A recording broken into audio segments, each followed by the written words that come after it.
आज के इस वीडियो में हम बात करने जा रहे हैं विवर्तन डिफ्रैक्शन वाले चैप्टर से संबंधित कुछ इम्पॉर्टेंट न्यूमेरिकल्स के बारे में। ये न्यूमेरिकल्स या तो बोर्ड परीक्षाओं में पहले पूछे जा चुके हैं कई बार, या तो आगे की परीक्षाओं में कुछ पूछे जाने की संभावना है। ऐसे इम्पॉर्टेंट न्यूमेरिकल्स को आज हम यहाँ डिस्कस करेंगे। बताते चले कि ये विवर्तन का जो चैप्टर है, हम अपने पिछले वीडियो में इस चैप्टर को भी समझा चुके हैं।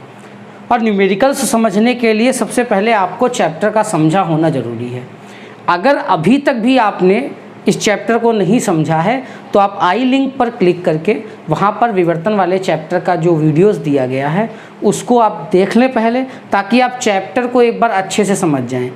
अगर चैप्टर आपका समझा हुआ है तो आपको वीडियो के माध्यम से न्यूमेरिकल्स समझने में आसानी रहेगी।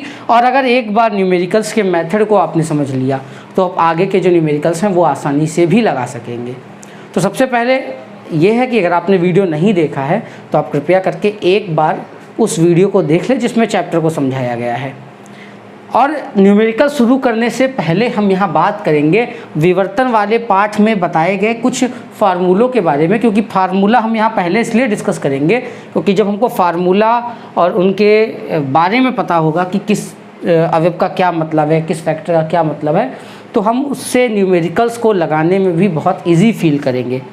तो यहाँ अगर हम लोग बात कर लें, सबसे पहला जो फार्मूला है, सभी निम्निष्ठों के लिए अगर विवर्तन हो रहा है तो विवर्तन क्या होता था कि जब प्रकाश की किरणें चलती थीं और किसी तीक्ष्ण किनारे से टकराती थीं तो टकराने के पश्चात वह किसी न किसी कोण पर मुड़ जाती थीं, और कोण पर मुड़ना ही क्या कहलाता था? व्यतिकरण कहलाता था। प्रकाश की किरणों का तीक्ष्ण किनारों पर पड़कर मुड़ जाना। तो बात करते हैं फार्मूलों की। तो पहला फार्मूला है सभी निम्निष्ठों के लिए अगर विवर्तन की घटना में किरणों के मिलने के बाद में निम्निष्ठ बन रहा है तो उस निम्निष्ठ के लिए जो फार्मूला होता है ई साइन थीटा बराबर प्लस माइनस एम लैम्डा। अगर एक एक फैक्टर की बात करें तो ई क्या होता है? हम लोगों ने अगर चैप्टर पढ़ा है तो हमको मालूम है छिद्र की चौड़ाई को ई कहते हैं। ई बराबर क्या है? छिद्र की चौड़ाई। और ये थीटा जो है वो क्या होता है? कोण होता है। किरण कोण या विवर्तन कोण कह सकते हो, विवर्तन कोण। किरण जो आई थी प्रकाश की, वो सतह से टकराने के बाद या किनारे से टकराने के बाद कितने कोण पर मुड़ रही है उसको हम थीटा से यहाँ रिप्रेजेंट करते हैं। एम क्या है? तो एम जो है वो क्रम होता है। ये हम लोगों ने पहले वाले चैप्टर में भी पढ़ा होगा, व्यतिकरण में क्रम होता है किसका? फ्रिंज का या किरण का, कुछ भी आप कह सकते हैं। यहाँ क्रम की अगर बात करेंगे तो एम क्या है? क्रम संख्या होती है। और जहाँ लैम्डा, लैम्डा क्या है? तरंग दैर्घ्य है। जो प्रकाश हम व्यतिकरण में या विवर्तन में प्रयोग कर रहे हैं उसकी तरंग दैर्घ्य को हम लोग लैम्डा से रिप्रेजेंट। छिद्र की चौड़ाई, थीटा जो है वो कोण है, विवर्तन कोण जिसको कह सकते हैं। एम जो है वो किरणों के मिलने का क्रम है, और लैम्डा जो है वो तरंग दैर्घ्य है। तो यहाँ अगर निम्निष्ठों की बात करेंगे तो फार्मूला होता है ई बराबर sine theta plus minus M lambda.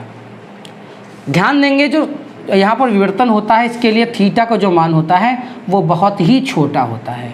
और छोटे कोणों के लिए अगर बात करें तो साइन थीटा खुद के बराबर हो जाता है। साइन थीटा जो है थीटा के बराबर हो जाता है, इसीलिए हम इसको ई साइन थीटा करके लिख सकते हैं, या ई थीटा बराबर प्लस माइनस एम लैम्डा करके भी लिख सकते हैं। और इस वाले फार्मूले का हम कहें तो ज़्यादा यूज़ भी होता है।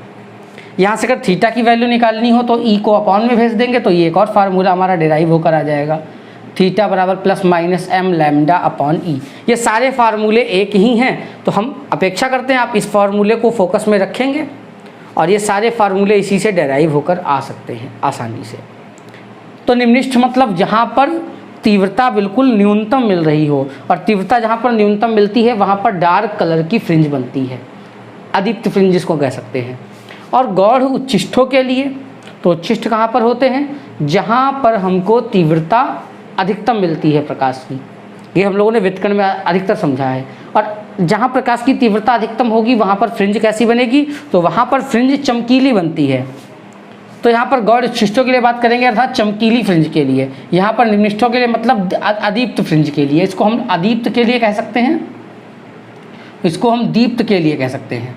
व्यतिकरण और विवर्तन में इतना ही अंतर है, वहाँ पर क्या होता था, सम स्थानों पर दीप्त फ्रिंज मिलती थी और विषम स्थानों पर अदीप्त। यहाँ पर सम स्थानों पर अदीप्त फ्रिंजें मिलती हैं और विषम स्थानों पर दीप्त फ्रिंजें। ये भी एक डिफरेंस भी है कह सकते हैं।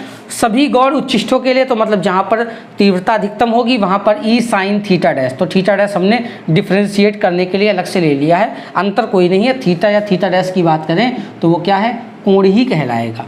तो थीटा डैश बराबर 2m+1, 2m+1 क्या रिप्रेजेंट कर रहा है, विषम, और λ/2। इसको ऐसे भी सकते हैं, छोटे कोणों के लिए बताया था साइन थीटा थीटा के बराबर होता है, तो इस फार्मूले को हम ई थीटा डैश बराबर ±2m+1 λ/2 के फॉर्म में भी लिख सकते हैं। जो हमने इसके अर्थ बताए थे वो अभी भी सेम ही हैं, ये क्लियर रखेंगे, क्योंकि इसको हम इसलिए यहाँ पर डिफ्रेंशिएट करते हुए या इसको बताते हुए चल रहे हैं ताकि जब आप न्यूमेरिकल पढ़ेंगे तो वहाँ पर नाम दिया होगा छिद्र की चौड़ाई या प्रकाश की तरंग दैर्ध्य, तो हम आसानी से इनके मानों को भी पहचान सकें। और अगर यहाँ से हम थीटा डैश का मान भी निकालना चाहेंगे तो थीटा डैश का मान क्या आ जाएगा, 2m+1 λ/2e। ये शायद क्लियर होगा, यहाँ पर हम निकाल चुके हैं तो बहुत ज़्यादा इस पर डिस्कस करने की ज़रूरत नहीं है। तो बात करते हैं अगले फार्मूले की, केंद्रीय उच्चिष्ट की चौड़ाई। तो हमने चैप्टर में बताया था कि केंद्रीय उच्चिष्ट क्या होता है। तो जब छिद्रों से दो तरंगें चलती हैं, मान लिया ये कोई छिद्र था पूरा, हमने इसको लाइन के वाइज दिखाया है ताकि समझाने में आसानी रहे, और इसकी चौड़ाई कितनी थी, स्मॉल ई थी।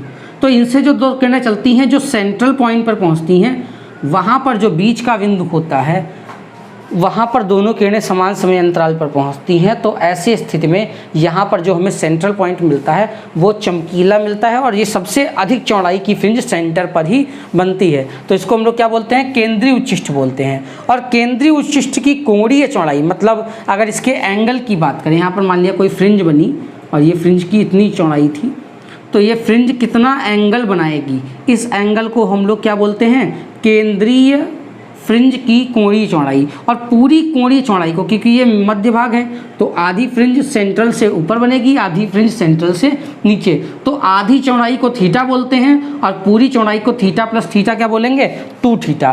तो केंद्रीय उच्चिष्ट की चौड़ाई अगर पूछेगा तो हम पूरा का पूरा 2 थीटा निकालेंगे। कभी ये गलती नहीं करनी है कि ये वाला 2 और ये वाला 2 हमने कैंसिल कर दिया और केवल थीटा की वैल्यू निकाली। अगर थीटा की वैल्यू हमने निकाली है तो वो केंद्रीय उच्चिष्ट की आधी चौड़ाई होगी, इसीलिए हमने इसको ज़्यादा डिक्लेयर किया यहाँ पर। तो अगर केंद्रीय उच्चिष्ट की चौड़ाई बात करेंगे तो पूरा 2 थीटा की वैल्यू निकालते हैं, और ये पूरी वैल्यू आपकी होगी 2 λ/e के। तो 2 थीटा के साथ हमें कोई छेड़छाड़ नहीं करनी है, लैम्डा और ई की जो वैल्यू दी होगी यहाँ पुट करके सॉल्व कर देंगे, और जो आंसर आएगा वो हमारी केंद्रीय उच्चिष्ट की चौड़ाई होगी। अगर केंद्रीय उच्चिष्ट की रेखीय चौड़ाई है तो कोणीय चौड़ाई की बात की थी। रेखीय चौड़ाई मतलब ऐसे उसकी लेंथ कितनी है या लंबाई कितनी है, इसको हम 2x से डिनोट करते हैं। तो अगर केंद्रीय उच्चिष्ट की रेखीय चौड़ाई की बात करेगा तो हम वहाँ किससे रिप्रेजेंट करेंगे, 2x से।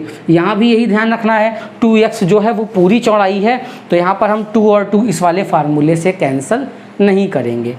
तो 2x फुल निकालेंगे, इसके साथ छेड़छाड़ नहीं करना हमको। इधर जो भी दिए हैं चीज़ें उनकी वैल्यू पुट करके हमें सॉल्व कर लेना है और आंसर निकाल लेना है। इधर 2x या 2 थीटा से कोई छेड़छाड़ नहीं करनी, क्योंकि ये पूरी चौड़ाई को डिनोट करती है।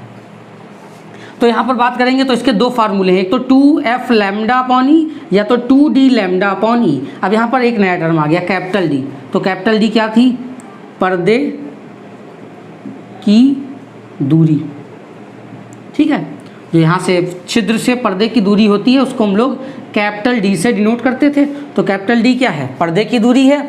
और अगर स्मॉल f की बात करेंगे तो यहाँ पर हम लोग लेंस का प्रयोग करते थे। तो लेंस की फोकस दूरी, तो अगर लेंस दे रखा है तो लेंस की फोकस दूरी ही पर्दे की दूरी होती है। ये पहले से क्लियर था, चैप्टर में समझाया था। तो यहाँ पर 2f λ/e डाल देंगे या तो 2d λ/e। अगर फोकस दिया है तो इस फार्मूले का यूज़ करेंगे, अगर पर्दे की दूरी देकर कहा है तो इस वाले फार्मूले को यूज़ करेंगे। दोनों एक ही जैसे फार्मूले, कोई भी डिफरेंस नहीं है। एक और चीज़ आता है, छोटा सा न्यूमेरिकल आता है, बट ये 1 नंबर में ज़्यादातर पूछा जाता है। फ्रेनल दूरी के बाद में बात की जाएगी, वहाँ पर डायरेक्ट न्यूमेरिकल में फ्रेनल दूरी के लिए नहीं कहेगा। अभी जब न्यूमेरिकल हम सॉल्व करेंगे तो न्यूमेरिकल का आप थ्योरिकल पोर्शन देखना कि किस तरीके से न्यूमेरिकल में फ्रेनल दूरी पूछता है, घुमा फिरा कर आपको पूछेगा, डायरेक्ट फ्रेनल दूरी की बात वो नहीं करेगा। इसीलिए ये जो फार्मूला है 1-2 नंबर में आता है, बट इम्पॉर्टेंट ज़्यादा हो जाता है क्योंकि इसको घुमा फिरा कर पूछा जाता है। तो फ्रेनल दूरी की बात करेंगे तो ZF जोन ऑफ फ्रेनल, इसको फ्रेनल दूरी भी कह सकते हैं, तो इसका फार्मूला था E²/λ। इस फार्मूले को हम प्रयोग करके फ्रेनल दूरी निकाल सकते हैं। जब न्यूमेरिकल देखेंगे तो इसके लैंग्वेज को भी समझेंगे किस तरीके से इसको पूछा जाता है। फ्रेनल दूरी को समझने के लिए आप फ्रेनल दूरी की परिभाषा को भी एक बार अच्छे से देख सकते हैं। तो चलिए शुरुआत करते हैं अब हम न्यूमेरिकल्स की, कैसे हमको न्यूमेरिकल इन फार्मूले की हेल्प से लगाने हैं। तो शुरुआत करते हैं पहले न्यूमेरिकल की। फार्मूलों की बात की थी, फार्मूले आपने समझे हैं। अगर अभी भी फार्मूलों को आपने कहीं नोट नहीं किया है या उनके अवयवों के बारे में जो हमने बताया नहीं है, तो उसको आप कहीं पर नोट कर लें, या समझने के लिए आप वीडियो पीछे करके स्क्रीनशॉट ले लें ताकि आपको ये ध्यान रहे। तो शुरुआत करते हैं पहले न्यूमेरिकल की, और पहला न्यूमेरिकल कह रहा है 5500 एंगस्ट्रॉम तरंग दैर्ध्य का प्रकाश 22.0 × 10⁻⁵ सेंटीमीटर चौड़े रेखा छिद्र पर अभिलंबवत पड़ता है या आपतित होता है। केंद्रीय उच्चिष्ठ के दोनों ओर प्रथम 2 निम्निष्ठों की कोणीय स्थितियों की गणना कीजिए। यदि पर्दा रेखा छिद्र से 1 मीटर की दूरी पर है तो केंद्रीय उच्चिष्ठ की रेखीय चौड़ाई भी ज्ञात करें। न्यूमेरिकल लगाने का मेथड भी यही है कि आप पहले उस न्यूमेरिकल को पढ़ें। हम यहाँ पर आपको न्यूमेरिकल भले ही संख्या में कम लगाएं, कोशिश करेंगे आप न्यूमेरिकल लगाने के मेथड्स को समझें। वैसे अगर कैलकुलेशन में प्रॉब्लम होती तो कैलकुलेशन से रिलेटेड भी वीडियो हमने बनाए हैं, वो आपको आई लिंक पर मिल जाएंगे, आप उन्हें देख सकते हैं ताकि कैलकुलेशन आपको ईजी लगने लगे। ठीक है, तो बात क्या करते हैं कि यहाँ पहले हम देखेंगे दिया क्या क्या है। न्यूमेरिकल लगाने का सबसे पहला मेथड, आप न्यूमेरिकल को अच्छे से पढ़िए 1 से 2 बार, जब तक आपको न्यूमेरिकल समझ में नहीं आ जाता। फिर क्या ढूंढना है, क्या क्या यहाँ पर दिया गया है। तो सबसे पहले दी गई है 5500 एंगस्ट्रॉम तरंग दैर्ध्य। तरंग दैर्ध्य के लिए बताया था लैम्डा से रिप्रेजेंट करते हैं, कितनी है 5500 एंगस्ट्रॉम। दूसरी चीज़ हमको यहाँ पर क्या दी गई है, 22.0 × 10⁻⁵ सेंटीमीटर चौड़े रेखा छिद्र। तो रेखा छिद्र की चौड़ाई हम ई से डिनोट करते थे, और ये कितनी है 22.0 × 10⁻⁵ और सेंटीमीटर। मात्रक लिखना है साथ में, ये हमारे बहुत ही यूज़ में आने वाला है। अभिलंबवत पड़ता है, ये तो अलग चीज़ हो गई। केंद्रीय उच्चिष्ठ के दोनों ओर प्रथम 2 निम्निष्ठों, प्रथम 2 निम्निष्ठ का मतलब है m = 1,2 और किसके लिए, निम्निष्ठ के लिए। ये निम्निष्ठ हमने इसलिए लिख रखा है ताकि आप ध्यान रखें। m का मतलब क्रम होता है, कौन से क्रम का उच्चिष्ठ निकालना है या कौन से क्रम का निम्निष्ठ निकालना है। तो 1 और 2 ये 2 वैल्यूज़ हैं m की। कि कोणीय स्थितियों, कोणीय स्थितियाँ हम किससे दिखाते हैं, थीटा से डिनोट करते हैं। मतलब हमको θ1 और θ2, क्योंकि 2 है ना, पहला और दूसरा, तो हम उसको θ1 और θ2 से डिनोट कर देंगे। ये हमको निकालने हैं। अगर आप ये नहीं भी लिखेंगे तो भी एक टाइम काम चल सकता है, कोई दिक्कत नहीं है बहुत ज़्यादा। यदि पर्दा रेखा छिद्र से 1 मीटर की दूरी हो, तो पर्दे की दूरी को हम किससे डिनोट करते थे, कैपिटल D से। वो कितनी है, 1 मीटर है। अब यहाँ पर हमको एक विषमता नज़र आ रही है। लैम्डा एंगस्ट्रॉम में है, E का वैल्यू सेंटीमीटर में है, M की वैल्यू तो संख्या है, और D की वैल्यू मीटर में है। तो जहाँ पर वेरिएशन ज़्यादा है तो हम क्या करेंगे, शुरुआत करते हैं। पहले भी हमने आपको न्यूमेरिकल बताया है कि जब हम न्यूमेरिकल लगाने चलेंगे तो जितनी भी वैल्यूज़ हैं उनको हम SI यूनिट या MKS यूनिट में कन्वर्ट कर लेते हैं। तो सबसे पहले एंगस्ट्रॉम को हम कन्वर्ट करेंगे तो ये कितना आ जाएगा 5500, और एंगस्ट्रॉम को बदलते हैं तो 10⁻⁻10 से गुणा कर देते हैं और ये कन्वर्ट हो जाता है हमारा मीटर में। तो लैम्डा की वैल्यू कितनी है कि 5500 × 10⁻⁻10 मीटर। ई की वैल्यू सेंटीमीटर में है तो उसको मीटर में बदलने के लिए क्या करेंगे, 22 × 10⁻5 और × 10⁻2। 10⁻2 से सेंटीमीटर को गुणा कर देंगे तो ये किसमें कन्वर्ट हो जाएगा, मीटर में। इसको और चाहें तो 22 × 10⁻5 और -2 10⁻7 हो गया है। m की वैल्यू हमको पता है, d की वैल्यू ऑलरेडी मीटर में है। अब हमको क्या निकालना है, निम्निष्ठ निकालना है। तो निम्निष्ठ के लिए फार्मूला में बताया था, निम्निष्ठ के लिए फार्मूला क्या था, E थीटा बराबर ±m लैम्डा। साइन वाला हमने इसलिए यूज नहीं किया क्योंकि थीटा जो अधिकतर छोटे कोणों के लिए होता है, तो हम ई थीटा बराबर plus minus M lambda use करेंगे। तो प्रथम के लिए, प्रथम निम्निष्ठ के लिए क्या हो जाएगा, ई थीटा 1 बराबर प्लस माइनस एम की जगह 1 इंटू लैम्डा। तो यहाँ से थीटा 1 की वैल्यू निकालनी, कोणीय स्थिति थीटा से डिनोट करते थे, तो क्या जाएगा प्लस माइनस लैम्डा बन जा, लैम्डा आ जाएगा अपॉन में ई। बिल्कुल क्लियर है। अब हमको करना क्या है, केवल वैल्यू रखनी है। तो वैल्यू कितनी, लैम्डा की कितनी थी 5500 गुणे 10 की घात माइनस 10 और वो मीटर में थी, अपॉन में ई की वैल्यू रखेंगे तो ये भी मीटर में है, कितनी हो जाएगी 22 गुणे 10 की घात माइनस 7। तो 11 दूना 22 और 11 पंचे 55, 500 ही आ गया। 2 से कैंसिल करेंगे तो कितना आ जाएगा, प्लस माइनस 250 इंटू 10 की पावर माइनस 10 थी ये, और इसको ऊपर ले जाएंगे तो 10 की पावर प्लस 7 हो जाएगी। तो 10 की घात माइनस 10 से 10 की घात प्लस 10 जो 7 होगी वो घट जाएगी, तो प्लस माइनस 250 इंटू 10 की पावर माइनस की 3 और ये मीटर में आ गया। पॉइंट इसका यहाँ पर है, या तो हम इसको इतना ही छोड़ दें, या तो साइंटिफिक वैल्यू में जब कन्वर्ट करेंगे तो ये कितना आ जाएगा, इसको यहाँ आगे लिख लेते हैं 2.50 प्लस माइनस, और 10 की पावर तो प्लस 2 कर देंगे, या सीधे माइनस की कर दें तो ये आ जाएगी plus minus 0.250 metre. That's clear to you. अब क्या कर रहा था, प्रथम निम्निष्ठ की निकल आई, दूसरे निम्निष्ठ की निकालेंगे तो इसी प्रकार से क्या करना है हमको, दूसरे निम्निष्ठ के लिए शायद अब आपको आसान लगेगा, बताया ना आपको। दूसरा निम्निष्ठ करेंगे तो m की वैल्यू कितनी रख देंगे 2, तो यहाँ पर क्या हो जाएगा ई थीटा 2 बराबर प्लस माइनस 2 इंटू लैम्डा। तो थीटा 2 की वैल्यू अगर निकालना चाहेंगे तो कितनी आ जाएगी, प्लस माइनस 2 लैम्डा अपॉन ई। अगर ध्यान दें थोड़ा सा, हम अपना क्लेवर माइंड यूज़ करें तो लैम्डा अपॉन ई की वैल्यू हमने निकाली है, यहाँ पर कितनी आई है 0.250। तो हम बड़ी कैलकुलेशन ना करते, यहाँ पर यही वैल्यू पुट करते हैं, तो प्लस माइनस 2 इंटू 0.250, अगर इसको पुट करेंगे तो प्लस माइनस 20, 2 5 जा 10 का 0 कैरी 1, 2 2 जा 4 1 5 पॉइंट, इसको थोड़ा पास में लिख लेते हैं 0.500 and that value is in metre.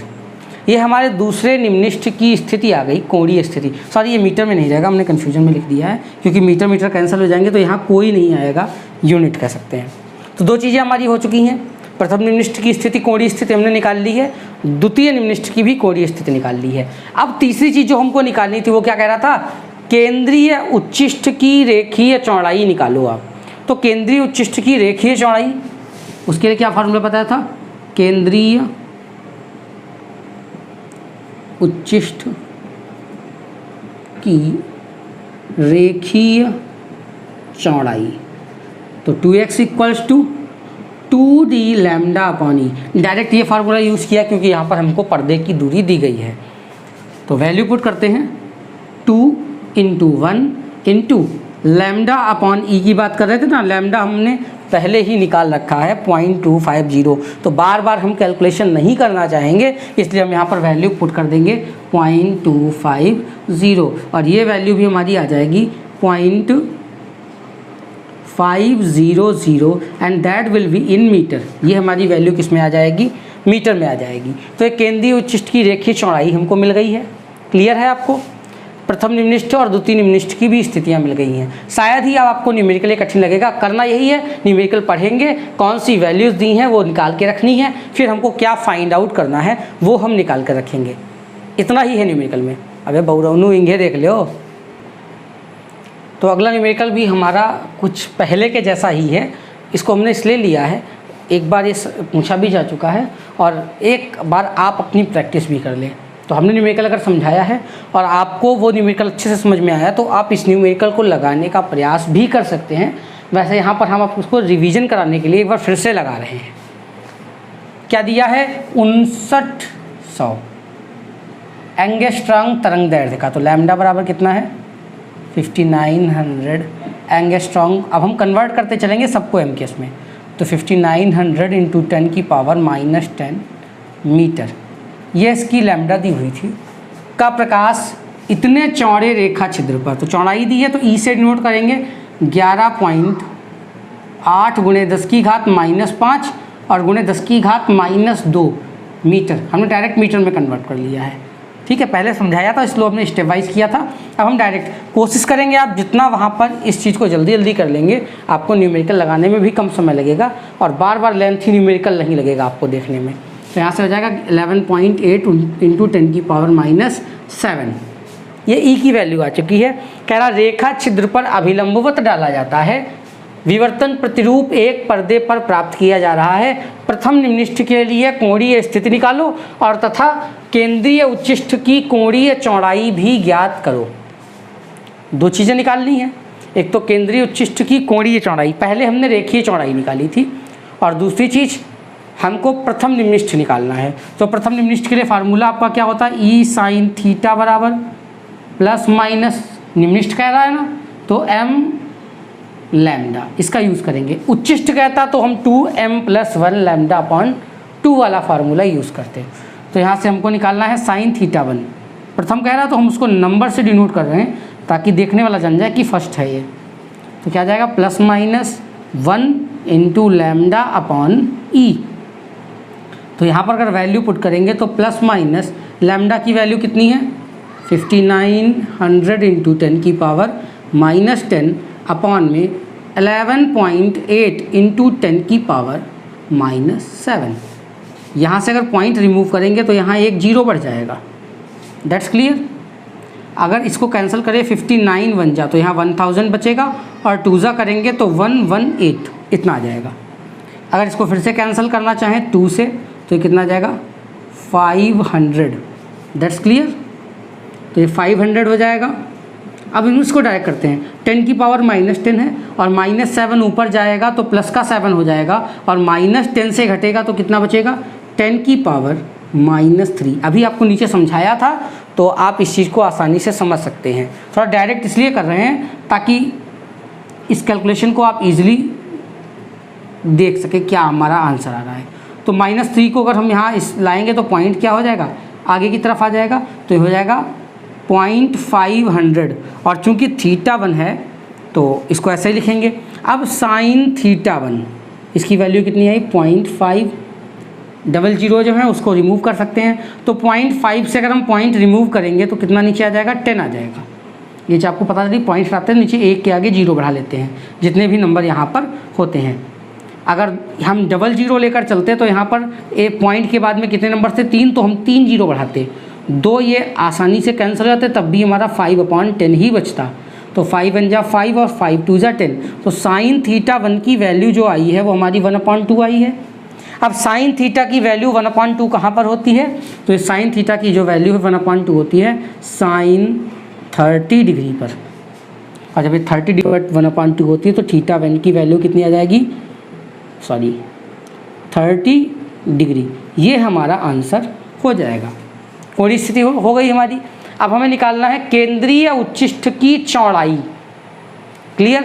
तो केंद्रीय उच्चिष्ठ की चौड़ाई निकालनी है कोणीय, तो 2 थीटा बराबर क्या होता है 2 लैम्डा अपॉन ई। अपॉन ई की वैल्यू हम पहले ही निकाल चुके हैं और ध्यान देंगे तो यहाँ कितनी थी 1/2 करते हैं। लैम्डा अपॉन ई की वैल्यू हमने कितनी निकाली 1/2, और जब 1/2 को हम सॉल्व करेंगे तो 2 और 2 कैंसिल हो जाएगा और 2 थीटा की वैल्यू आई 1। अब यहाँ पर वैल्यू जो होगी कोण की वो किस में रखते हैं, रेडियन में रखते हैं।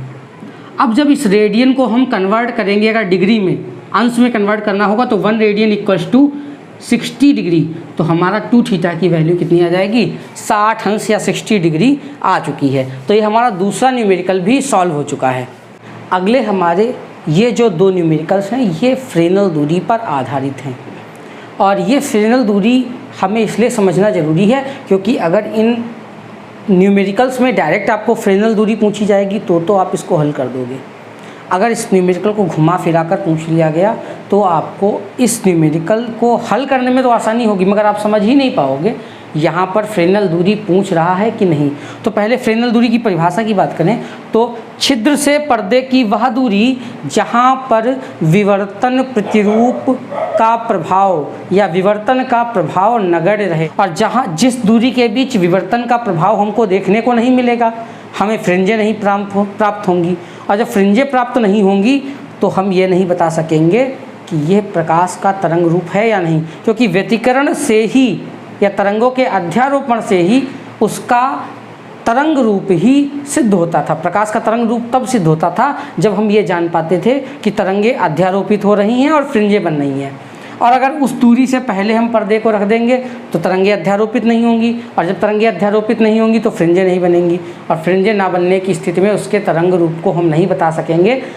ऐसी स्थिति में जब फ्रेनल दूरी से पहले पर्दा रखेंगे तो फ्रिंजें ना बनने के कारण प्रकाश केवल किरण रूप की तरह ही व्यवहार करेगा। और पहला जो हम न्यूमेरिकल अगला पढ़ते हैं वो यही है कि 6 × 10⁻⁷ मीटर तरंग दैर्ध्य का एक वर्णी प्रकाश 0.1 मिलीमीटर चौड़ाई वाली स्लिट पर आपतित होता है। विवर्तन प्रतिरूप एक पर्दे पर प्राप्त किया जाता है।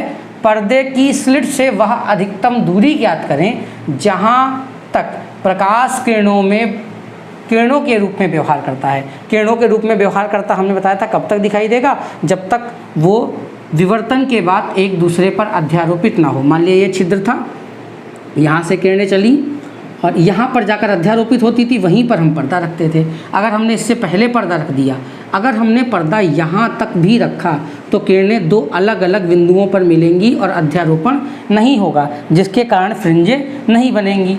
और जब फ्रिंजें नहीं बनेंगी तो हम कह पाएंगे कि प्रकाश तरंग है या किरण।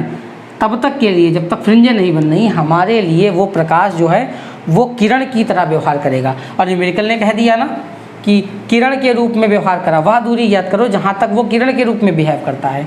तो पर्दा यहाँ पर रखा गया था, इसके पहले की दूरी जो बोली जाएगी वो क्या बोलेगी, जोन ऑफ फ्रेनल। तो हमें क्या निकालना है यहाँ पर, ZF निकालना है, मतलब कितनी दूरी तक वो व्यवहार करेगा। अगर ऐसा पूछा जाए किरणों की तरह व्यवहार कितनी दूरी तक हमें प्राप्त होगा तो हम ZF निकाल देंगे। और ZF क्या होता है, E²/λ। E की वैल्यू हमको दी हुई है 0.1 मिलीमीटर, तो हम 0.1 और मिलीमीटर को मीटर में कन्वर्ट करने के लिए 10⁻³ डालकर स्क्वायर कर देंगे अपॉन लैम्डा की वैल्यू दी है ऑलरेडी मीटर में 6 × 10⁻⁷। क्लियर है। तो इसको सॉल्व करेंगे तो ये आ जाएगा, स्क्वायर करने पर 0.01 × 10⁻⁶ और अपॉन में 6 × 10⁻⁷। तो पॉइंट हटाएंगे तो यहाँ पर नीचे 2 जीरो बढ़ जाएंगे। 1/600 इंटू 10⁻⁻6 अपॉन 10⁻⁻7। यहाँ से 2 जीरो गायब करेंगे तो यहाँ 2 पावर जुड़ जाएंगी। जुड़ने का मतलब है प्लस होंगी, तो -7 + 5 तो 2 कितना हो जाएगा, घट जाएगा ना। तो 1/6 इंटू 10⁻⁻6 अपॉन 10 की पावर, यहाँ कितना बचेगा, -7 + 2, तो ये बचेगा 10⁻⁻6 अपॉन 6 इंटू 10⁻⁻5। -5 को ऊपर ले जाएंगे तो कितना हो जाएगा, 10⁻⁻6 इंटू 10⁻+5 अपॉन 6। क्लियर है। तो ये घट जाएगा, तो ये 10⁻⁻1 अपॉन 6, -1 को नीचे ले आएंगे तो क्या हो जाएगा, 1/6 इंटू 10 मतलब 60 मीटर। ये जो दूरी है ये हमारी फ्रेनल दूरी आ चुकी है। ऐसा ही एक अगला न्यूमेरिकल है, यहाँ पर भी ये समझेंगे हम। इसमें क्या कह रहा है, तो इसमें कहता है एक द्वारक की चौड़ाई E = 4 मिलीमीटर है। इसको कन्वर्ट करेंगे तो 4 × 10⁻³ मीटर है। इस पर आपतित प्रकाश की तरंग दर 5000 एंगस्ट्रॉम है। लैम्डा जो है वो कितनी है, 5000 एंगस्ट्रॉम की बात करेंगे तो उसकी घात -3। वह दूरी ज्ञात करें जहाँ तक किरण प्रकाशिकी वैध है, मतलब जहाँ तक प्रकाश किरण की तरह व्यवहार करता है। फिर वही बात कि किरण की तरह व्यवहार कब करेगा, जोन ऑफ फ्रेनल के पहले तक, मतलब फ्रेनल दूरी के पहले तक। तो फ्रेनल दूरी धीरे निकाल देंगे, E²/λ। ये कैलकुलेशन आपको करनी है, आप कर सकते हैं। दूसरा एक और चीज़ कह रहा है, विवर्तन प्रतिरूप में प्रथम अदीप्त बैंड की कोणीय स्थिति याद करें। तो E sin θ1 अदीप्त की बात कर रहा है तो ±2m+1 और λ/2। तो इसके लिए m बराबर क्या डाल देंगे, 1।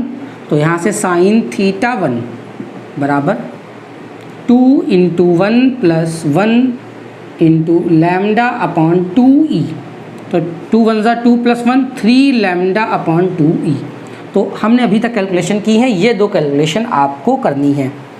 अब अपेक्षा करते हैं हमने यहाँ पर आने वाले लगभग सभी फार्मूलों के आधार पर जो न्यूमेरिकल्स थे, एक एक न्यूमेरिकल आपको सॉल्व करके उसके मेथड को भी समझाया है।